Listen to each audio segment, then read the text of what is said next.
Hi all, അസ്സലാമു അലൈക്കും. Welcome back to Silnas kitchen. ഇന്നത്തെ റെസിപ്പി പാല് പോലത്തെ കളറിലിരിക്കുന്ന ഒരു അടിപൊളി ടേസ്റ്റി ആയിട്ടുള്ള ഒരു ലെമൺ ജ്യൂസിൻ്റെ റെസിപ്പിയാണ്. ഈ ഒരു ചൂട് സമയത്ത് തയ്യാറാക്കി കുടിക്കാൻ പറ്റിയിട്ടുള്ള ഒരു അടിപൊളി ടേസ്റ്റി ആയിട്ടുള്ള ഒരു ജ്യൂസാണിത്. തീർച്ചയായിട്ടും നിങ്ങൾക്ക് എല്ലാവർക്കും ഇഷ്ടാവും. അതുകൊണ്ട് തന്നെ ഈ വീഡിയോ സ്കിപ്പ് ചെയ്യാതെ മുഴുവനായിട്ടൊന്ന് കണ്ടു നോക്കണേ. റെസിപ്പിയിലോട്ട് കിടക്കുന്നതിന് മുമ്പായി സിൽനാസ് കിച്ചൺ ചാനൽ ആദ്യമായിട്ട് കാണുന്നവരാണെങ്കിൽ പ്ലീസ് ഒന്ന് സബ്സ്ക്രൈബ് ചെയ്തേക്കണേ. ഒപ്പം തന്നെ ഈ വീഡിയോസ് നിങ്ങൾക്ക് ഇഷ്ടപ്പെടുകയാണെങ്കിൽ ഒരു ലൈക്ക് ചെയ്ത് ഷെയർ ചെയ്ത് സപ്പോർട്ട് ചെയ്യാനും മറക്കരുത്. ഇനി നമുക്ക് റെസിപ്പിയിലോട്ട് കിടക്കാം. ഈ ജ്യൂസ് തയ്യാറാക്കാനായിട്ട് ഞാനിവിടെ എടുത്തിട്ടുള്ളത് 2 നാരങ്ങയാണ്.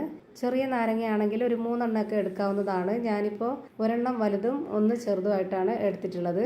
ഇനി ഈ 2 നാരങ്ങയും ഇതുപോലെ ചെറിയ പീസുകളാക്കി ഒന്ന് കട്ട് ചെയ്തെടുത്തതിന് ശേഷം ഇതിലെ കുരുകളെല്ലാം എടുത്തു മാറ്റണം. കുരുവോടുകൂടി നമ്മൾ ഈ ഒരു നാരങ്ങ ജ്യൂസ് തയ്യാറാക്കുകയാണെന്നുണ്ടെങ്കിൽ ആ ജ്യൂസിന് ഒരു കയ്പ്പ് രസമായിരിക്കും. അതുകൊണ്ട് ഇതെല്ലാം ഒന്ന് എടുത്തു മാറ്റുന്നുണ്ട്. ഇത് മുഴുവനും ഞാനിപ്പോൾ ഒരു പാത്രത്തിലേക്ക് ഇട്ട് കൊടുത്തിട്ടുണ്ട്. ഇനി ഇതെങ്ങനെയാണ് തയ്യാറാക്കുന്നതെന്ന് നോക്കാം. അപ്പോൾ ഇതൊന്ന് അരച്ചെടുക്കാനായിട്ട് ഞാനിവിടെ ഒരു മിക്സിയുടെ ജാർ എടുത്തിട്ടുണ്ട്. ഇതിലേക്ക് ഈ കട്ട് ചെയ്ത് വെച്ചിട്ടുള്ള നാരങ്ങ മുഴുവനായിട്ടും ഇട്ട് കൊടുക്കാം. ഇനി ഇതിലേക്ക് മെയിനായിട്ട് വേണ്ടത് തേങ്ങ ചിരകിയതാണ്. ഈ ഒരു ജ്യൂസിൻ്റെ പ്രത്യേക ടേസ്റ്റ് എന്ന് പറയുന്നത് ഈ ഒരു തേങ്ങ ചിരകിയതും കൂടെ ചേർക്കുമ്പോഴാണ്. ഇത് സ്കിപ്പ് ചെയ്യരുത്. 1/2 കപ്പ് അളവിലാണ് ഞാനിപ്പോൾ തേങ്ങ ചിരകിയത് ഇട്ട് കൊടുത്തിട്ടുള്ളത്. ഇനിയിപ്പോൾ ഇവിടെ ഒരു പച്ചമുളകിൻ്റെ പകുതിയാണ് ഞാൻ ഇതുപോലെ 2 കഷ്ണമായിട്ട് എടുത്തിട്ടുള്ളത്. അതും കൂടെ ഇതിലേക്ക് ഇട്ട് കൊടുക്കാം. ഇനി ഇതിലേക്ക് ചെറിയൊരു കഷ്ണം ഇഞ്ചിയും 2 ഏലക്കയും ഇട്ട് കൊടുക്കുന്നുണ്ട്. ഈ ഒരു ജ്യൂസ് തയ്യാറാക്കുമ്പോൾ ഇതിൻ്റെ കൂടെ ഏലക്കയും കൂടെ ഇട്ട് കൊടുക്കണം. ഈ ഒരു ജ്യൂസിന് നല്ലൊരു മണം കിട്ടാനാണ് ഏലക്ക ഇട്ട് കൊടുത്തിട്ടുള്ളത്.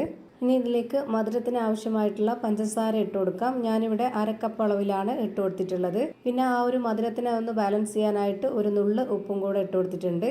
ഇനി ഇവിടെ 1/2 കപ്പ് അളവിൽ ഐസ് ക്യൂബോട് കൂടിയിട്ടുള്ള തണുത്ത വെള്ളമാണ് ഒഴിച്ചു കൊടുത്തിട്ടുള്ളത്. ഇനി ഇത് നന്നായിട്ടൊന്ന് അരച്ചെടുക്കണം. ഇത് അരച്ചെടുക്കുമ്പോൾ നല്ല പതയായിട്ട് വരുന്ന ആ ഒരു ടൈമിൽ വേണം നമ്മൾ ഇതുപോലെ ഒരു അരിപ്പിൽ ഒരു പാത്രത്തിലേക്ക് ഒഴിച്ചു കൊടുക്കാനായിട്ട്. ഒരു തവണ മാത്രമേ ഇത് അടിച്ചെടുക്കാവുള്ളൂ. വീണ്ടും അടിച്ചെടുത്തു കഴിഞ്ഞാൽ ഇതിൻ്റെ കയ്പ്പ് രസം ഇറങ്ങും. ഇനി ഇതൊരു സ്പൂൺ വെച്ചിട്ട് നല്ലപോലെ ഇളക്കി കൊടുക്കാം. ഇപ്പോൾ ഇതാ ഒത്തിരി ജ്യൂസൊക്കെ മാറി കിട്ടിയിട്ടുണ്ട്. ഇനി നമുക്കിതൊന്ന് പിഴിഞ്ഞെടുക്കാൻ വേണ്ടിയിട്ട് ഇതുപോലൊരു സ്പാച്ച് വെച്ചിട്ട് നന്നായിട്ടൊന്ന് അമർത്തി കൊടുക്കാം. ഇപ്പോൾ ഇതാ നന്നായിട്ട് പിഴിഞ്ഞെടുത്തിട്ടുണ്ട്. ഇത്രയും മതി. ഇനി ഇതിൻ്റെ പരുവം നോക്കിയിട്ട് അതിൻ്റെ പുളിക്കനുസരിച്ച് അല്ലെങ്കിൽ അതിൻ്റെ ഒരു മധുരവും ടേസ്റ്റിനൊക്കെ അനുസരിച്ച് നമുക്കിതിലേക്ക് വീണ്ടും വെള്ളം ഒഴിച്ചു കൊടുക്കാവുന്നതാണ്. ഞാനിപ്പോൾ ഇവിടെ മിക്സിയുടെ ജാറിൽ ഒരു 1/2 ജാറ് വെള്ളവും കൂടെ ഒഴിച്ചു കൊടുക്കുന്നുണ്ട്. ഇനി ഞാൻ വീഡിയോയിൽ കാണാനൊരു ഭംഗിക്ക് വേണ്ടിയിട്ട് നമ്മുടെ ഗ്ലാസിൻ്റെ വക്കൊന്ന് നനച്ചതിന് ശേഷം ഇതുപോലെ പഞ്ചസാര വക്കിൽ ഒട്ടിയിരിക്കാൻ വേണ്ടിയിട്ട് ഈ ഒരു രീതിയിലൊന്ന് കറക്കി എടുത്ത് കൊടുക്കുന്നുണ്ട്. ഇതുപോലെ എല്ലാ ഗ്ലാസ്സിലും ചെയ്തു വെച്ചിട്ടുണ്ട്. ഇനി നമ്മുടെ ജ്യൂസ് ഇതിലേക്ക് ഒഴിച്ചു കൊടുക്കാം. ഇപ്പോൾ ദാ അടിപൊളി ടേസ്റ്റി ആയിട്ടുള്ള ഒരു വെറൈറ്റി ആയിട്ടുള്ള പാല് പോലത്തെ ഒരു അടിപൊളി നാരങ്ങ വെള്ളം റെഡിയായി കിട്ടിയിട്ടുണ്ട്. ഒരു തവണ നിങ്ങളും ഒന്ന് ട്രൈ ചെയ്ത് നോക്കുക. തീർച്ചയായിട്ടും നിങ്ങൾക്ക് എല്ലാവർക്കും ഇഷ്ടാവും. അത്രയും ടേസ്റ്റി ആയിട്ടുള്ള ഒരു അടിപൊളി വെള്ളമാണ്. അപ്പോൾ ഇത്രയേ ഉള്ളൂ ഇന്നത്തെ വീഡിയോ ഇഷ്ടമായാൽ ലൈക്ക് ചെയ്യാനും കമൻറ്റ് ചെയ്യാനും ഷെയർ ചെയ്യാനും മറക്കരുത്.